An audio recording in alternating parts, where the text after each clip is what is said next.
بسم الله الرحمن الرحیم. الحمد لله رب العالمین و الصلاة و السلام علی سید الانبیاء و المرسلین و علی آله و صحبه اجمعین. بینندگان عزیز و گرامی، سلام الله علیکم و رحمته و برکاته. سلام علیکم بیننده گرامی، بفرمایید. سلام علیکم برادر مومین، برادر انصاری.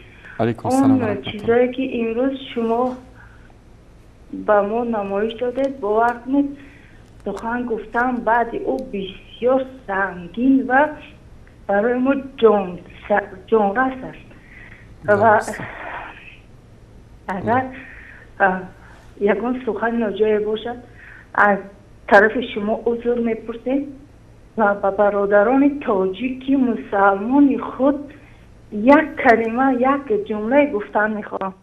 ای برادران، ما زنها یک قسم از ضعیفترین این جامعه حساب میخوریم. امروز ما به همه کمک های شما نیاز داریم. ای برادران، برخیزید. ما زنها در همه وقت در طرفدار شما هستیم. امروز ما نمیتوانیم دیگر شکنجه های برادران خود را ببینیم. این چی بود؟ این چی روزه به سر تاجیک ما می آید؟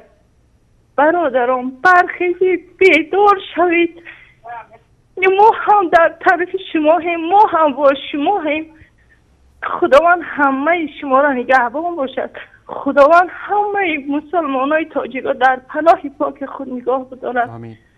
آمین. خداوند همه شما را نگاه بدارد. برادر انصاری، گفتنی ها زیاد داریم، لیکن احساساتی که این لحظه ما را فرا گرفته است امکانیت نمیتیه با ما که سخنمان آزاد گفته تانیم، برای که دلهای به این هم پوری ما امروز چنان از خون از چشمان ما جاری است. برادران برخیزید. خداوند همه شما را نگهبان باشد. من دیگه سخن کردن نمیتوانم. سلامت باشید خواهر گرامی. الله مطالب ستون کنه. تشکر از شما.